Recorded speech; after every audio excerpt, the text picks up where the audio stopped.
Alright. So today, the husbands are in for a special treat. Ayan po. Bakit po? Kasi po ang mensahe po natin ay patungkol sa mga asawang lalaki.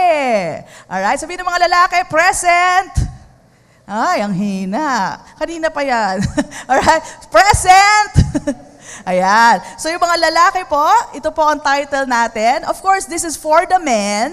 Pero ang beneficiary po ay ang mga babae. So inuna po natin ang mga kalalakihan kasi po una kayong ginawa. Kaya para sa inyo muna ito, next week babawi. Babawi naman po. Babalansihin natin para naman po sa mga babae. Alright? So ang title po is Husbands, Love Your Wives. Alright? Ililinawin ko lang po yung title na yan. Baka sabihin niyo, uy, ang daming wives. Baka pwedeng maraming wives. Okay? Kasi po marami rin yung husband. Kumbaga, maraming asawang lalaki, mahalin nyo ang nag-iisa nyong babae o asawa sa buhay. Amen po ba? Alright? AKA, or also known as, what a girl wants. Ayan. Ano ba yung gusto ng babae sa isang marriage? So, husbands, love your wives. Alright? Are we ready? Nakakahingal. So, in a marriage po, a wife has two primary concerns. Ito po ang laging nasa isip ng isang babae. Unang-una po, the family and security. The woman always wants to be secure. The woman is always thinking about her family. Paano yung kakainin? Paano yung mga anak ko? Right? Paano nila yung asawa ko? Parte po ito ng kanyang mga palaisipan. And because, intindihin po natin, because the woman is made out of a rib. Alright? The rib po of a man, alam po natin, galing sa tadyang. Tandaan po natin, para masagot po natin ang kanyang needs, tatandaan po natin, for a rib to work, tandaan nyo, nandito po siya sa gilid. Di ba? Wala po siya sa likuran, wala po siya sa ilalim ng paa. Meaning to say, hindi siya sunod-sunuran lang sa'yo o isang taong inaapakan. Amen? Kaya po nasa rib yan because she is to be alongside the man. Sabihin natin, alongside. Katabi ng lalaki, isang taong dapat sinesecure, inaalagaan, niyayakap. Amen po ba? Alright? And you know what? If the rib is functioning well, ano po ang function ng ribs? Kung naalala nyo. Ang function po ng rib is to protect an internal organs. Actually, two of the most important internal organs, which is the heart, that's the important organ, and the lungs. Tama po ba? If the rib will function well, because she is being cared for, aalagaan niya ang puso mo. Amen? At ang sistema ng inyong paghinga, ika nga, buhay, di ba? Buhay po ang nirepresenta niyan. So, a woman should be taken care of. Ayan po. Akala po ng iba, hindi, babae yan, kayang-kaya niya. No, a woman should be taken care of. And a wife's need are met through meaningful relationships. Sabihin natin, meaningful relationships. Ayan. Ang babae po mahilig makipag-relationship, mapapansin niyo po yan, lalong-lalo sa kanyang asawa. Again, family is prime importance to her. Her children, their safety, education, the well-being, yung health nila, right, ng buong pamilya, great concern po yan ng isang misis. And if you understand how a wife functions or is made of, napakadali lang po to please her and to honor her. Pero kung hindi mo alam, it is also a cause to abuse her or ignore her. Mai-ignore po kung hindi nyo alam ang paano po tumakbo, kumbaga yung operating system ng isang misis. Alright? And if you do not understand her, she will be upset. And guess what? You, husbands, will also be upset.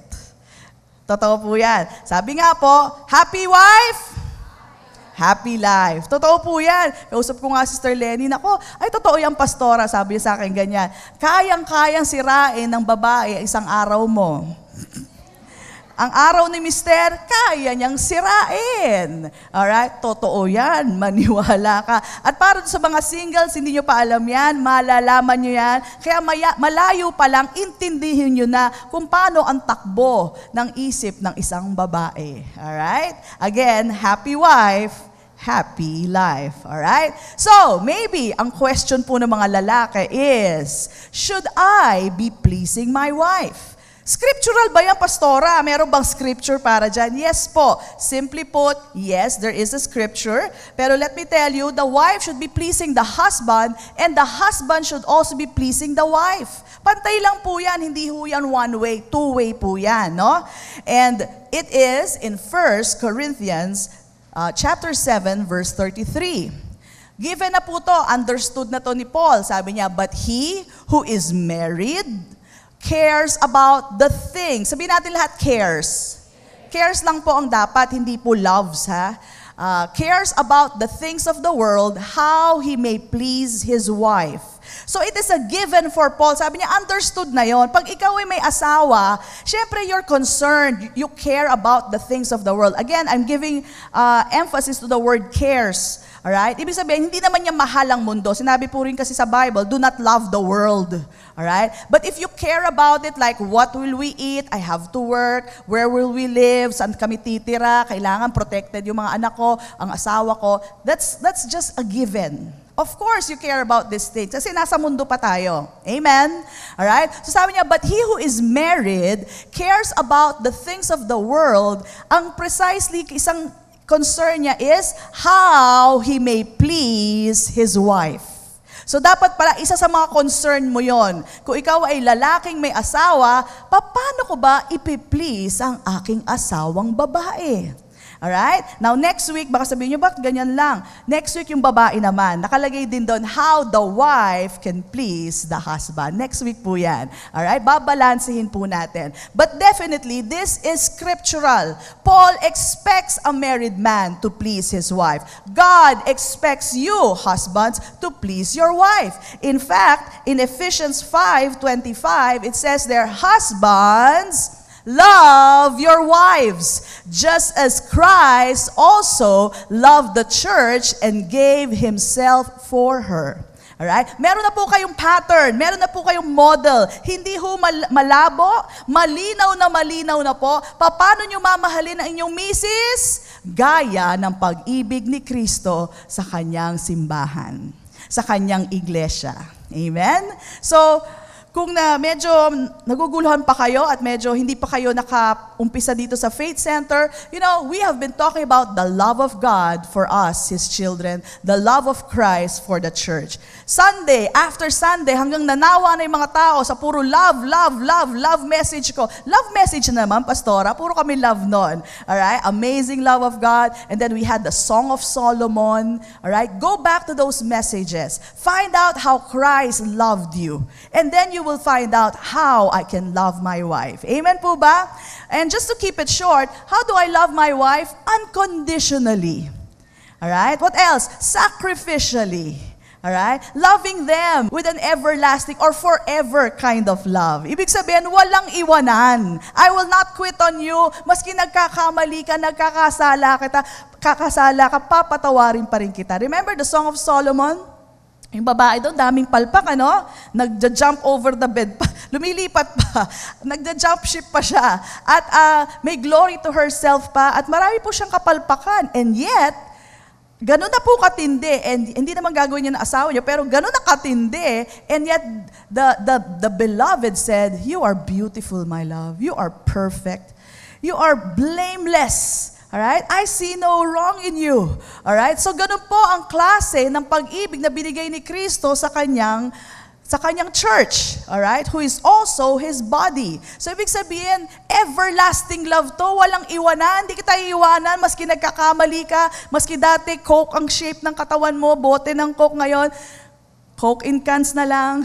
Okay? Maski ganyan na, itsura mo, I will never leave you nor forsake you. Yan ang pag-ibig ni Kristo para sa atin. Amen? Come on, bless Him. Praise God. Alright? So, husbands, you are to love your wives. And love is not just a feeling. Alright? In fact, kung nawala na po ang feelings, alright, dati kinikilig kayo, naku, kuryente, KKK ulit, kilig, kuryente, at kilabot, alright, at napalitan na yan ng kainisan, kabanggaan, alright? Maski napalitan na yan ng ganyan, tandaan nyo po, ang pag-ibig ay hindi base sa pakiramdam. Kasi kung pakiramdam lang, si Jesus, ang daming naramdaman. At the cross of Calvary, sari-saring pakiramdam ang naramdaman niya.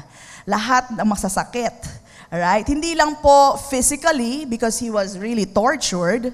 Alright? He was bleeding. But also emotionally. You know, people were against Him. People were saying bad things against Him. And yet, Jesus on the cross said, Father, forgive them, for they do not know what they are doing. Amen? Ibig sabihin, patuloy pa rin siya nagpapatawad. Alright? Let me tell you, that's the way you should love your wife. I know it's not an easy thing, but by the grace of God, by the love of God that you have in the inside of you, you're able to do that. Amen? Parang babae lang sumagot. Amen? Ayan. So Christ has shown the husbands the way to love their wives. Alright? Wala naman po sinabi kasi sa mga babae, wife, respect your husband as Jesus respected, something like that. Wala pong ganun eh. At least kayo may pattern talaga kayo as Jesus Christ, even as Jesus Christ has loved the church. Alright? So hindi po malabo yan, napakalinaw lang. The secret is, learn how Jesus Christ has loved us, and you'll be able to love your wife as well. Sabi mo naman, Pastora, napaka-tall order na, napakahirap naman nun. Eh syempre, Diyos siya, tao lang ako, ganong kalaki ang kumpiyansa ng Panginoon sa inyo. He knows you are well able to do that. Why?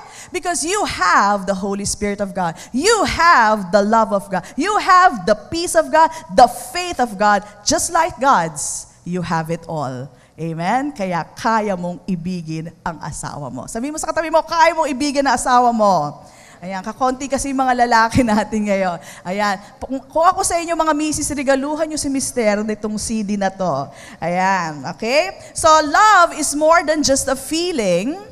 It is a what? Commitment. It is a decision to stay and work things out no matter what. Yun ang tunay na pag-ibig. Yung hindi ka nakagandahan, hindi ka nakagwapuhan, and yet I love you just the same. Yan ang tunay na pag-ibig. Amen? Yung nagkakainisan na kayo pero sige na nga, yun ang tunay na pag-ibig. Alright? Hindi yung nagkakainisan, lagi na lang tayong ganito, lagi na lang, teka, maghiwalay na tayo. Hindi po pag-ibig yun. Ang tunay na pag-ibig, maski nagkakaganito tayo, kaya nating ayusin to. Yun ang tunay na pag-ibig. Amen?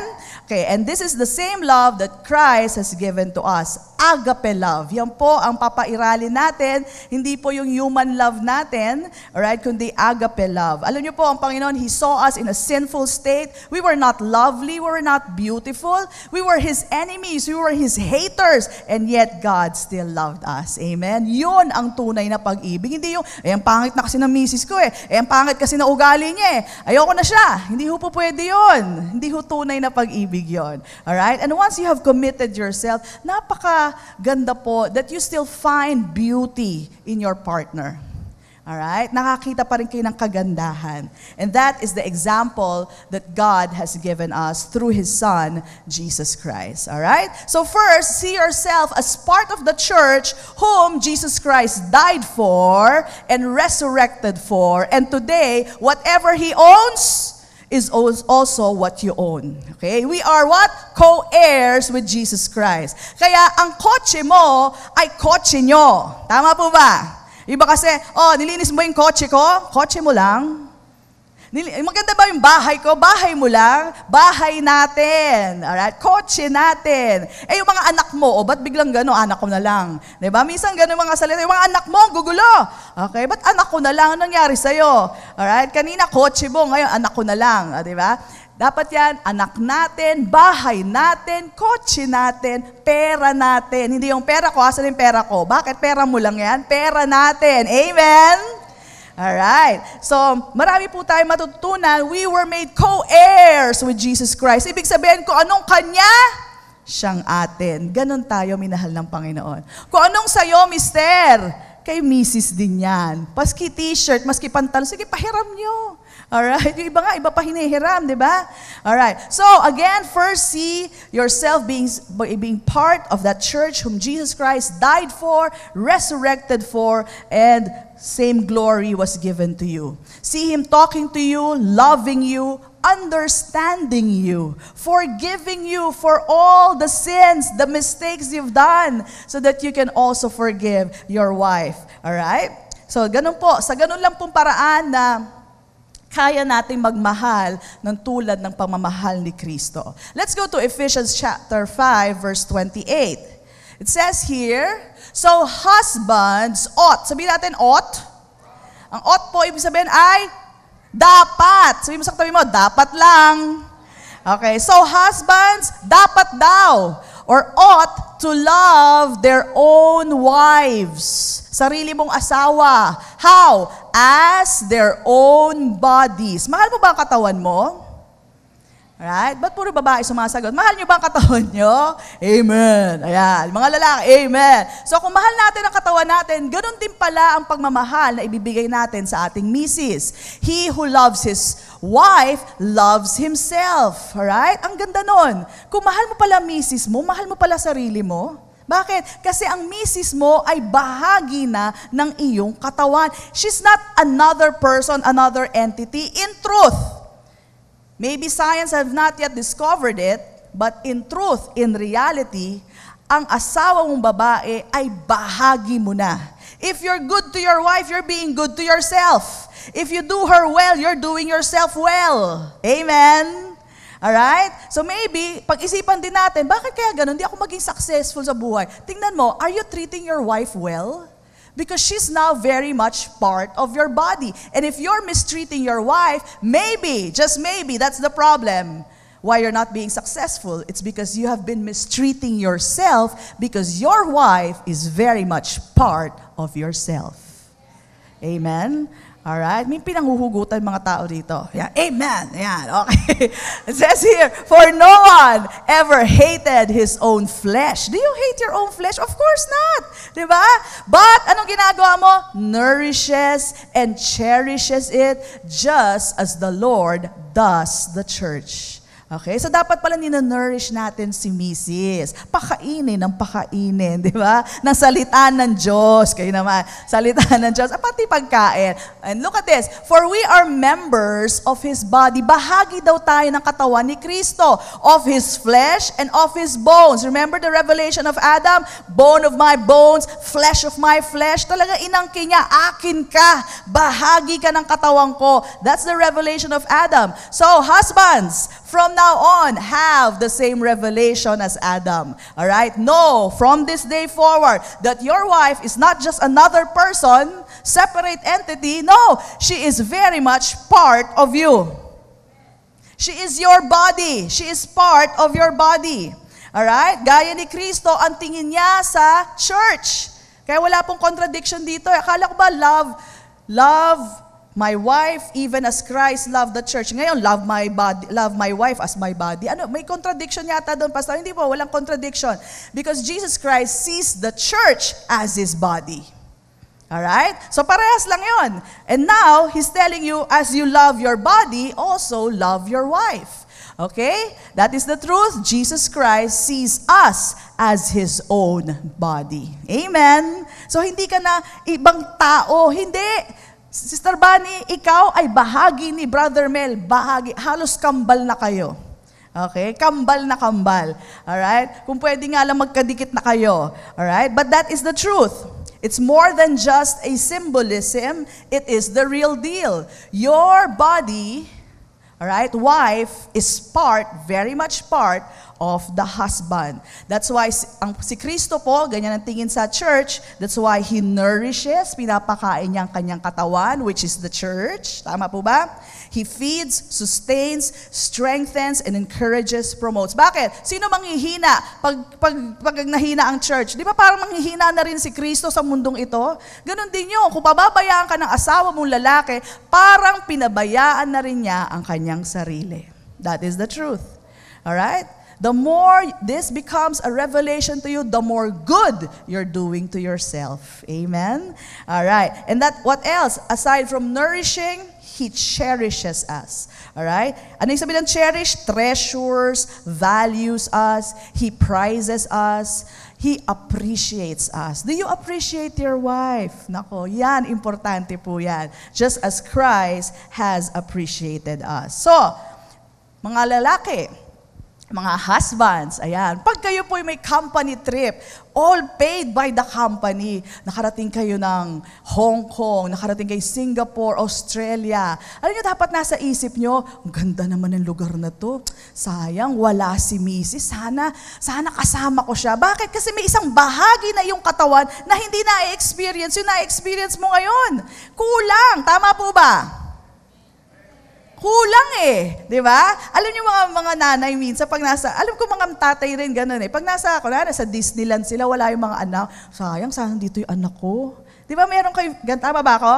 I had that feeling, sayang, wala yung mga bata. Next time, sasama ko sila. So, sila mister, dapat ang nasa loobin nyo ay ganito, next time, isasama ko si Mrs. dito para makita niya rin itong nakita ko. Bakit? Kulang May isang bahagi ng katawan ko na hindi na-experience itong kagandahan na to. Alright? Hindi yung pag-uwi mo sa bahay, mami, tingnan mo pictures. Ganda, no? Sayang, wala ka. Di ba? Parang ganun lang. Dapat sabi mo, tandaan mo to pag-iipunan ko yan para next year kasama na kita. Kasama na tayong pupuntang Hong Kong, kasama tayong Australia, pupunta tayong Singapore, kasama kita dahil bahagi ka ng aking katawan. Amen? Come on, bless the Lord. Praise God. That should be our mentality. What I experience, I want my wife to experience as well. The good things that I eat and I taste. Alam, pag nasa labas kayo ng restaurant, natutuwa ako sa mga staff natin Sabihin nila, pagbabalot ko rin si Mrs. Pastora, balot ko to para kay Mrs. Alam niyo yung gano'n? Bakit? Nasa isip nila, sarap na sarap ako dito si Mrs. Kumakain lang sa bahay, kung ano ng pagkain doon. Gusto ko, uwian ko rin siya. O kaya ang ginagawa nila, pa-order pa ho ng isa. O order pa yan. Bakit? Para kay Mrs. Di ba? Napakaganda pong attitude yon that whatever joy, whatever experiences, good experiences that you have, you want to share it with your wife. Amen po ba? Ayan. So, ayun. So, gawin po natin kaugalian na lagi po tayong merong small talking kay Mrs. Ayan, si Pastor ugali niya yan. Nakakatuwa si Pastor So, dating niya sa bahay, may tsokolate. O mga bata, tsokolate. Ayan. Tapos, sabihin sa akin, sabihin sa mga bata, ito, kay mami lang to, ha? 2 set yun ng bar ng tsokolate. Kay mami lang to, huwag kayong hihingi. Ako naman tuwan-tuwa, feeling special. Pero alam naman ng mga bata, mami, hihingi ako. Alam naman nila, makakahingi sila lahat. But you know, the feeling of being special, hindi niya sasabihin, ito tsokolate. Ma, huwag ka na lang yaman sa mga bata. Hindi siya ganun. Sabi niya, mga bata, hati-hati kayo, pero ito, kay mami to, huwag kayong hihingi. Di ba? Ako naman feeling special. Di ba? So maganda po yun. It makes the woman feels appreciated, treasured, valued.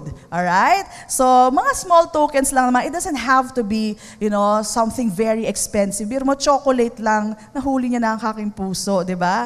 Ayun, ganun lang po yun. So husbands, ayan po, love yourself by not hurting yourself with words. Sinasaktan niyo ba yung sarili niyo sa pamamagitan ng inyong salita? Umaharap pa kayo sa lamin, sabi mo, ikaw talaga ang pangit mo, sama na ugali mo, ginagawa niyo ba yung sarili niyo? Of course not. Madalas pa nga sabi mo, gwapo ko talaga, laki ng katawan ko. Di ba? Ganun mga lalaki.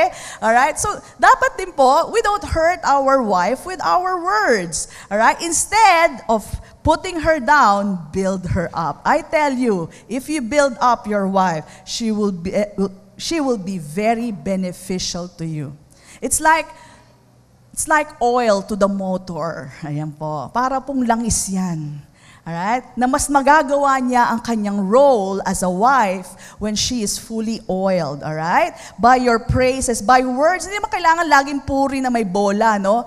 Kailangan po yung talagang mga katotohanan lamang po. Tipong, pagising niyo sa umaga, sabi mo, araw ka ba? Sabi niya, bakit? Kasi nakakasilaw ang kagandahan mo. Yung mga ganun lang, simple lang mga punchline na ganyan. Si Pastor mahilig ganyan, pero hindi siya nagtatagla. Ano tawag sa ganyan? pick up line, hindi siya ganyan. Sabi niya, Ma, pagising ko, agree yung kagigising-gising. Ang ganda naman ng misis ko. Talagang with full conviction, yung mukha niya, ganyan-ganyan pa. Saka naman, titingin ako sa talaga nagugulat talaga ako kasi bilib na bilib ako sa sinasabi niya. Pagtingin ko, nakataas pa yung buhok ko, lukot-lukot pa yung mukha ko. Pero yung pagsabi niya, parang napaniwala ako eh. Pero wala naman. Sabi ko nga, ito naman kumambola oh. Sabi niya, hindi bola yun. Ganda mo talaga. Ganon. Ayan, with full conviction, mga mister, di ba? Alright, so sabi ko nga, ano yan, ball love. Ayan, may ball lang may love. Ayan. So, just give her those praises that you think, hindi naman po bola, kundi parang galing po sa puso nyo. Because truly your wife was somebody you had a crush on before. Tama po ba yun? Someone you really felt your love for before. Why not bring back that feelings once again? Yung talagang makakapag-ignite na inyong pagsasamahan. Alright? Huwag po tayo tutulad sa mister. Pagdating sa bahay, si Mrs. hindi niya alam, kauupo-upo lang. Galing sa labada. Diba? Alam niyo feeling nung naglaba? Alright? So, kauupo-upo lang. Tapos pumasok si Mr. Ang kalat naman ng bahay! Ano ba naman ito? Ang gulo-gulo! Ayan. Okay? Yung mga bata, mapapansin mo, isa-isa na lumalabas. World War na. Okay? Lumalabas siya isa-isa. Okay? Takot na, pumapasok sa kwarto. Okay? Tapos, susunod pa linya ni Mr. Ano ba ang ulam? Lagot na. Okay? Sabihin ni Mrs., dahil wala na, sira na timpla niya, tumingin ka sa mesa, mamili ka. Okay? Si Mr. naman titingnan. Ano bang pagpipiliin ko? Anong pagpipilian ko dito? Isang galunggong lang man to. Alright? Syempre sira na yung ano ni Mrs. Sabihin niya, mamimili ka kung kakain ka o hindi. Ayan, sige, mamili ka. Okay? But in truth, actually si Mrs. meron pang mechado dun sa kaldero. Ayaw niya lumamig eh. Kaya nandun sa kaldero. Alright? Kaya lang, dahil ginanyan mo ko, maggalunggong ka ngayon. Bahala ka, galunggong ka. Okay? So, sometimes, this is the truth. And this is just a picture, an illustration to bring you this point. You know what? The woman has so much to give. But if you will treat her right, she will give you that. Pero kung hindi mo siya titreat ng tama, maggalunggong ka. Kuha niyo ba yun? She can bring so much out. In fact, maybe meron na siyang reserba doon. Kaya lang, since you did not treat her well, ano naman yung, bakit mo naman ako ginagaya? Kita mo, pagod ako buong araw, alright? So, dapat mga mister, pagdating nyo sa bahay, Ma, may pasalubong ako para sa'yo. Ganon. Tapos nakita mo makalat ang bahay, sabi mo, mga bata, hindi nyo ba nakikita pagod si mami? Magpulot kayo dyan, ayusin ang bahay. Yung mga bata nalang sabihan nyo. Okay? Tapos sabi mo kay mami mo, kay misis, sabi mo, ganda naman ang misis ko. Daig mo pa si Gloria Diaz. Maski basang-basa ka na, ang ganda mo pa rin. Maski gusot-gusot yung buhok mo, ang ganda-ganda mo pa rin. Alright? Tapos paupo niyo si Mrs., halikan niyo sa noo. Alright? Tapos sabihin mo, ano bang ulam meron tayo? Diba? Sabi ni Mrs., meron ng luto dyan, pero maski ipagluluto kita. Okay, alabasan na rin yung mga bata. Sabi niya, yak, kadire. Ano ba yan, mami? Tumigil kayo. Diba? Labasan yan. Sabi ng daddy, dali mo cellphone ko, dali mo iPad ko, maglaki ng kwarto. Okay? So, ginaganahan si Mrs. Maski wala pang lutong mechado yon, ipagluluto ka ng mechado. Okay? Bakit? You treated her right. I tell you, the wife has so much to give if only you will treat them well. If you will treat them well, they will bring out so much. Alright? Magugulat kayo of what they can do. Amen po ba? Ayan, mas maraming babae nag-a-agree. Okay? So, actually what you're doing, husbands, hindi nyo binobola si Mrs. This is what you call being creative. Amen? Nagiging creative lang kayo. Because araw-araw nakikita kayo, you have to find ways to be creative in loving your wife. Maski sabihin mo, ang ganda naman ni Mrs. Sabihin niya, bola ka naman. Pero ito, titiyak ko sa inyo, kinikilig yun. Kinikilig talaga siya. May sabi niya, ikaw talaga, niloloko mo, gulo-gulo na itsura ko. Pero kinikilig yun. Grabe ang kilig nun sa loob. Alright? Pag tinanong mo siya ngayon, ano ba ulam natin? Alright. So sabi niya, maski luluto kita. Bakit? Kasi naunahan mo na ng caring. Alright? Sabihin pa niya sa'yo, Huwag mo na akong bigyan ng ulam, kanin na lang, okay na. Okay, hindi nyo naintindihan, okay. So, yan. And it works for the men as well. Mga girls, turuan ko kayo ha. Titigan nyo si mister. Sabihin mo, penging kanin. Ayan. Feeling niya si Coco Martin sila. Okay, joke lang. Okay. So, let's go to the next. What I'm trying to tell you is that marriage can be really fun. It can really be good. Wala na nag-amen. Sabi ng isang babae sa akin, Pastora, hindi ako makarelate sa sinasabi pag masarap ang marriage. Hindi ako makarelate. Okay, I tell you, makaka-relate kayo if only, umpisahan lang natin dito. Umpisa lang naman to. Meron pang counterpart yung babae. But let's start here. Husbands, love your wives, even or just as Christ has loved the church. I tell you, sasabihin mo rin, ang sarap ng may asawa. Amen? Palakpakan natin ang Panginoon. Alright? So again, the secret is learning how much Jesus Christ loves us. And then you'll be able to love your wife creatively. Di ba? Minsan si Jesus, ewan ko sa inyo ha, pero ako tsaka si Lord, may usapan kaming very creative siya. Parang sasabihin sa, may mga words siyang not out of the Bible, but it's just yung mga pangsuyo lang ba? Pangsuyo niya sa akin. So, learn from the Lord. Sa Song of Solomon, basahin natin how the beloved, pursued the woman. Makikita niyo po doon. And take after that. Yun po ang pinaka-example niyo. Alright? So, it is application time. Sabihin natin lahat, application time. I'll teach about some practical things. Very practical lang po ito. Alright? Simple lang po that we can do. Pagkagaling niyo po dito sa church, kaya na pong gawin. Number 1, spend time with her. Ganun lang po kasimple. Kaya, hindi kailangan ng pera, hindi kailangan ng regalo. Spend time with her. Okay? Bakit ko mag-spend time there? Because Jesus loves you that way. Do you know that God is spending time with you? In fact, He has never left you nor forsaken you. Sobrang gusto niyang gano'n na mangyari, He has given you the Holy Spirit to reside in you para wala nang iwanan. Amen? Sabihin mo sa katabi mo, wala nang iwanan. Alright? So, that's how it is. You should spend time with her. And of course, tayong mga mag-asawa, meron tayong time for work. Kaya, kailangan po minsan, you have to schedule a time for that. Kami po ni Pastor Mike, 10 o'clock. Kala mo, buhay na buhay si Pastor Mike, ano? 10 o'clock. 10 o'clock. Buhay na buhay siya sa langit. 10 o'clock is the time that we spend together. Yung pong kwarto namin is like the family room. Nandun ang TV, may sofa, malapit sa ref. So yung mga bata, labas-pasok yan, coming from school, o kaya from somewhere, manonood na yan TV, hanggang alas 10 ng gabi.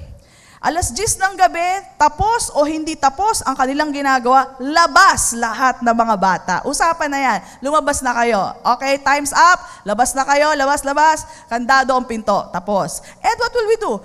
We'll just talk about the day, talk about what happened. That was our time together, 10 o'clock onwards, alright? So, spend time with her, get to know them. Sabi ko sinong iba, Pastora, wala talaga kaming time. Kung hindi nyo kaya gawin yan on a daily basis, you can have a Friday date or a Saturday date. Alright? Just make time for it. Kasi kung importante po sa inyo ang relationship nyo, you have to make time for it. And if you cannot do it on a daily basis, set a day for it. Okay? So, Friday date, Saturday date, nasa sa inyo po yan. Alright? Sunday date. Alright? It's so important that you spend your time with your wife. Don't ignore your wife just because you're watching TV and you're tired from work. Amen? At naaalala nyo lang ang misis nyo pag hihingin nyo na yung remote. O kaya pengin tubig. Di ba? O biglang naalala mo ko kasi tubig kailangan mo. Di ba? So, don't waste your time just watching TV. Talk to her. Okay? Spend time because your wife wants to feel that she is your best friend. Best friend mo na ba si Mrs.? Kung hindi pa, yan ang isang relationship goals na pwede nyo pong gawin. Alright? Make your wife your best friend. How do you do that? Spend time with her. That's the only way. You really have to spend time with them. Paano ba naging best friend yung babae sa babae? May mga best friend yan. Lalaki sa lalaki. Paano sila naging best friend? You spend time with them. Alright? Spend time with them. Alam nyo, alam ko ang babae, pag naumpisahan, sunod-sunod na po yung salita. Kaya nasa pintuan pa lang si mister, sa loob-loob niya, don't encourage her, don't encourage. Huwag mo masyado kakausapin, pag nag-umpisa yan, tuloy-tuloy na. Okay? Pero totoo po yan, mga misis, pag-uusapan natin next week, kung paano naman magpreno-preno sa pagsasalita. Ayan, minsan dyan tayo sumasablay, masyado naman tayo makapagsalita. At gusto natin, lahat na yata nangyari, bawat kaldero, bawat uling na hinawakan nyo, kinuwento nyo na. Hindi naman kailangan. Okay? And you have to understand, the men are headliners. Kaya kakaunti lang po minsan ang mga sinasabi nila, and the women are detailers. Lahat ng details, sino nakausap mo, anong natapakan mo, sinong nakita mo, lahat na lang gusto malaman ng misis. Alright? Pero alam niyo po, mister, hindi naman siya nagnanag yun. After you told them about what happened at the office, feeling nila close na kayo. Ayan, close na kayo dahil nakwento mo na lahat ang pangyayari sa office. Okay, paano sinabi ng boss mo? Nakapamewang ba? Masyadong detalyado siya. Pero ang lalaki, gusto nila just the headlines. Okay? So, kabaliktaran naman ni Mrs. But I realize, may mga nagsasabi sa akin mga babae, Pastora, sa amin di totoo yan. Mas madaldal yung asawa kong lalaki kaysa sa akin. Nangyayari pala yun. But more generally, mas madaldal ang babae. But it does happen, it's rare, okay? Pero may times pala mas madaldal ang lalaki. Okay? So, give and take po tayo dyan, okay? So, tandaan po natin, communication is very meaningful to your wife and fulfills her need for oneness. Okay? Feeling niya close tayo. Feeling niya one na tayo dahil naikwento mo lahat sa akin ang pangyayari ng araw mo. Okay? So, mga mister naman po, kung si Mrs. ay medyo tahimik, withdrawn, alright, I would suggest to you that you encourage her to talk, to open up with you. Kasi it's either nadala na, ayaw na, o sadyang tahimik lang siya.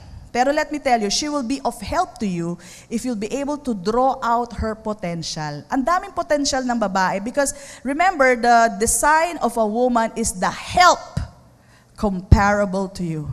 Supposedly, she has help to give you. Pero kung ang babae medyo withdrawn, or nag-withdraw na lang dahil sa mga sitwasyon ng buhay, hindi kayo masyado nagkakaintindihan sa usapan, nag-withdraw na, ayaw na magsalita. Let me tell you, and this is a good suggestion, alright, draw out the God-given gifts that she has. Kasi marami siyang maitutulong sa'yo. Pag kumbaga, kapag nailabas niya ang kanyang potential, that potential is actually for you. Amen? That potential is actually to help you. Pero kung hahayaan mo, tahimik lang siya, withdrawn siya, at hindi mo siya tutulungan na mailabas niya ang kanyang full potential, sinong talo? Ikaw rin ang talo. Bakit hindi lumabas ang full potential niya? So I encourage you to encourage her. How do you encourage her? Believe in her. Kaya mo yan, misis. O, ito, supportahan kita, coach kita. Tanda-tanda ako nung si Pastor Mike, sa lahat na lang ng yata ng bagay. Kaya mo yan, sige, kaya mo yan. Tapos, tinuturuan ako. So, nag-umpisa ako sa youth, hanggang sa mga ladies, hanggang pulpit ministry. Kaya po ako nakatayo sa inyo ngayon, sa harapan nyo, is because Pastor Mike has always encouraged me to bring out my potential. Alright? You can do that to your wife, and napakalaki pong tulong ng asawang babae dahil yan po ang job description niya, the helper comparable to you. Amen? If only you will draw out, encourage them, she will be of help to you. Amen? Yan ang disenyo ng Diyos para sa babae. Alright, number 3. Are we learning? Ay, kakaunti. Are we learning? Amen. Number 2, be her soulmate. So number 1, spend time with her. Number 2, be her soulmate. Sayang naman kung hindi. Yan na yung asawa mo. Wala ka na magagawa. Yan na yon. Alright? Grow with her. Grow in love with her. Let me tell you, outside of marriage, there is no other soulmate. Meron dyan aswang at saka manananggal, saka mga mumu. Ayan. Pero they are not your soulmate. Husbands, no other soulmate, no other chatmate, textmate. Amen. No Skype mate other than your wife. Amen. No angkas mate other than your wife. Okay? No FB mate other than your wife.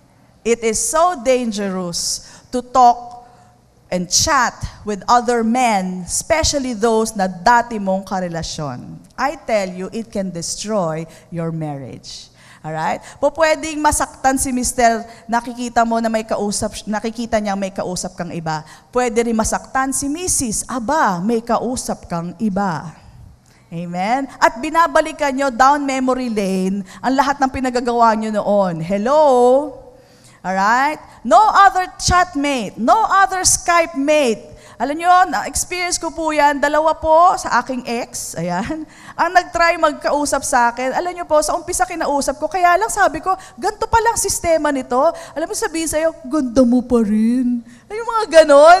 Eh, syempre, it's so, tempting to respond na parang, ay, oo nga, naku, sasabihin ako ng maganda. Alam niyo, parang nakikilig ka rin, tapos bumabalik ka ng pagka-teenager mo. Totoo yan. Bumabalik ka ng pagka-teenager mo, lahat ng kilig noon, nararamdaman mo pa rin. And when I felt that, sabi ko, hindi pala dapat. Kasi may ibang may temptation siya. Let me be frank with you. There is a temptation. And if you give in to that, dyan po nagkakahuli. Syempre, hindi mo naman gusto minsan nakikita na lang po.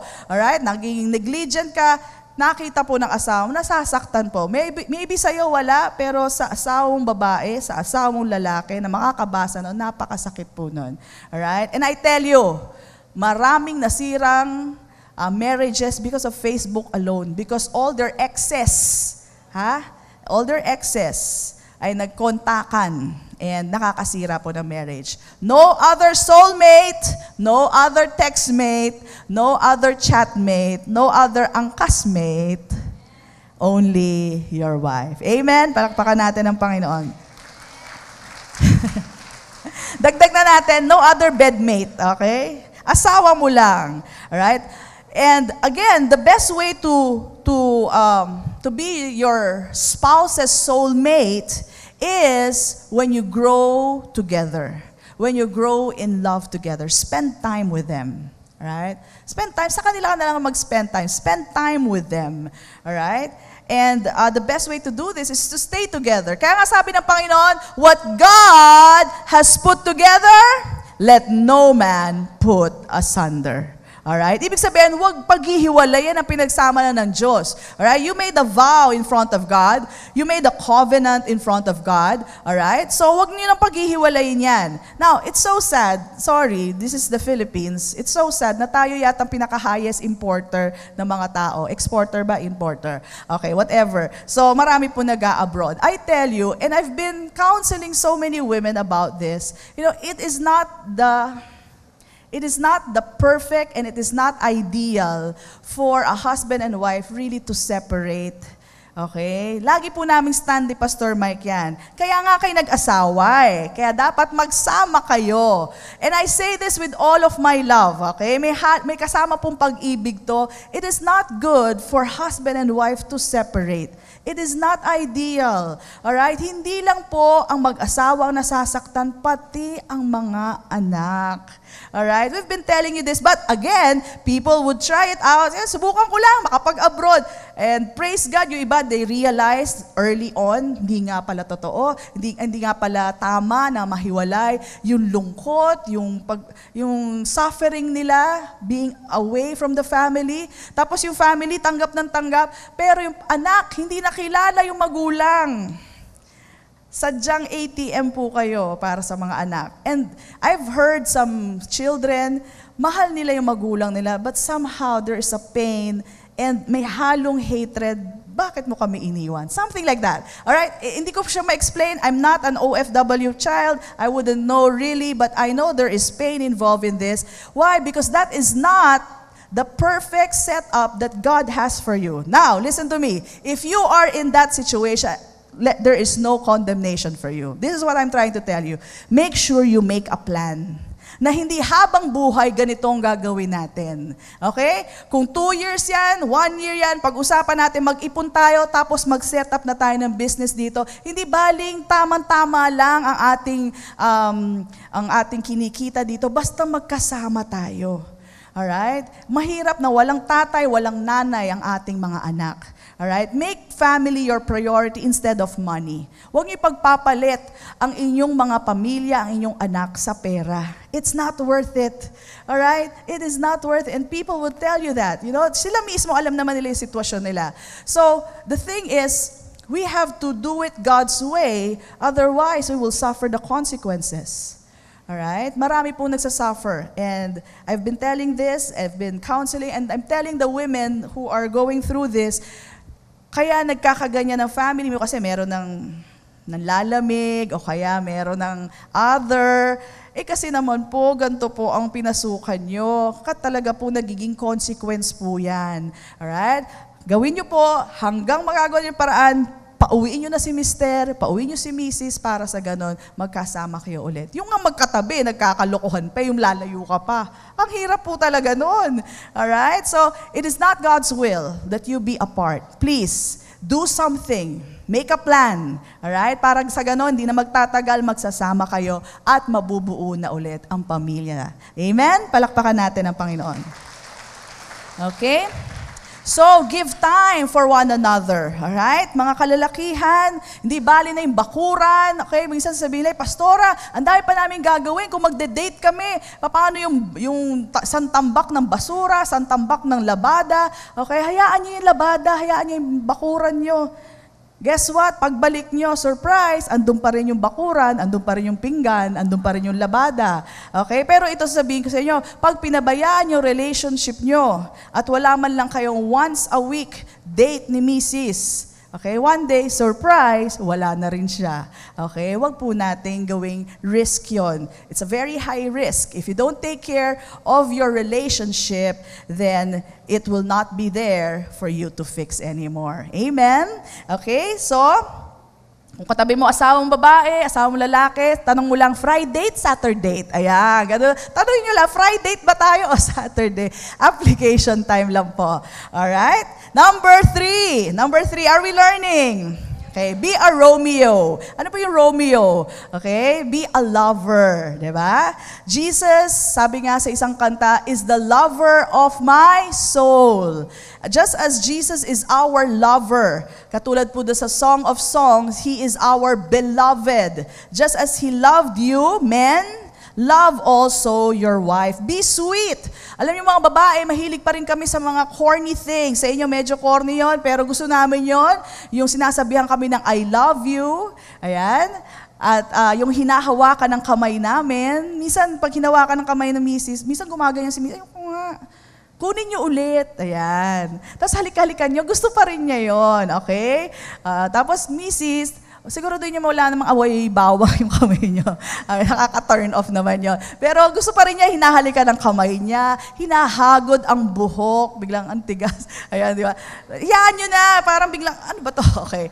Alright. So, gusto pa rin niya yun, yung mga cornyan na yun. It may be corny to you, pero alam mo yun, talagang it's so, so sweet for us.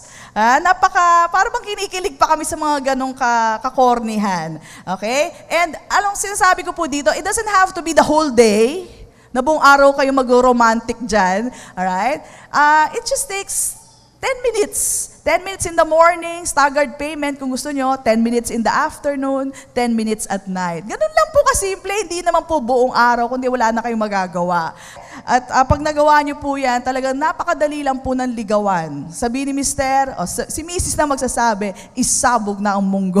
Ayan, pagpulutin ng mga bata, bakit? Ready na si Mrs. She's ready to be with you. Amen? Alright, number 4. Put on the apron. Ano po yung sabi ng put on the apron? Tumulong naman kayo sa bahay. Alright? So, kailangan po, tinutulungan din natin si Mrs. Bakit po? Because God also helps us. Tinutulungan ba tayo ng Panginoon sa ating trabaho? Amen. Yung mga lalaki, tinutulungan kayo ng Panginoon. Well, as Jesus loves you, so you love your wife. Also, love helping at home. The day you got married, you formed a partnership with your wife that affects every area of your life, including housework. Sabihin natin lahat, housework. Ayan. Sabi ng iba, pastora naman, nagtatrabaho na ako sa labas, pagdating ba naman sa bahay, magtatrabaho pa ako. Alright? So minsan sinasabi ng mga lalaki, alam nyo, hindi naman po kayong gagawa ng labada eh. Ano ba naman yung nakita mo na may konti pang sasampayin, kayo na po magsampay ng iba. Tapos na maghain si Mrs., nakakain ng lahat. Ano ba naman yung magganyan-ganyan kala ng plato? Alright? Sabihin ni Mrs., ako na yan. Alam niyo po ang concern niyo, mapakita lang that you care for her. It's not about doing the whole household chores. It's about showing your concern for the wife na nakikita ko nagtatrabaho ka, tutulong ako sa'yo. Amen? Put on the apron. Sabi mo sa mga lalaki, katabi mo, put on the apron. Sabi ng mga mister, pastora, hindi mo alam ang hirap ng trabaho ko. Tapos magtatrabaho pa ako sa bahay. Ang hirap kaya ng trabaho ko. Subukan mo magtrabaho sa bahay. Baka sabihin mo, salamat. Okay, meron ako isang kaibigan, napakayaman nila. Ganong kayaman? 7 ang katulong. Promise, no exaggeration, 7 katulong, 2 driver. Nawala ang misis niya ng 2 buwan. Alright? Pagbalik niya ng misis niya, grabe ang respeto na naibigay niya sa misis niya. Hindi niya akalain, maski 7 ang kanilang katulong, na ganun pala ang trabaho ng misis niya sa grocery, sa mga anak, hatid, yung asikaso. May driver naman pero kasama pa siya sa pagsundo, pag-asikaso ng mga homework. Kinausap ako nung lalaki, sabi niya, grabe pala yung trabaho ng misis ko. Hindi ko na-realize, 7 katulong 7 katulong ano pa gagawin nila? Pero nabilib siya sa ginagawa ng misis niya. Alright? Tingnan niyo naman yung misis niyo. Maski nasa bahay yan, hindi po biro ang trabaho sa bahay. Baka magulat kayo. Ganun pala kagrabe ang trabaho ng misis niyo. Bigyan niyo lang ng isang week yan. Sabi mo, Mami, mag-check-in ka sa hotel. Dito lang ako. Ako ang bahala sa mga bata. Ako ang bahala sa bahay. Baka 3 araw pa lang pinauwi mo na si misis. Okay? May dala kang bulaklak at maraming regalo. Salamat, misis. Hindi ko akalaing ganyang kahirap ang trabaho mo. Ayan, humika ng tawad. Sige. Hindi nyo alam ang trabaho sa bahay. Ibang klase po ang trabaho. Alright? So I tell you, appreciate her more. Alright? Put on the apron. Actually, putting on the apron is more of appreciating your wife who has done the housework for these many years that you have done. Amen? All right. So, number 5, and this is the last one, understand her. Your marriage will be revolutionized when you begin to understand your wife. All right? Alam niyo po, sino nahirapang gumamit ng cellphone nung una niyang ginamit?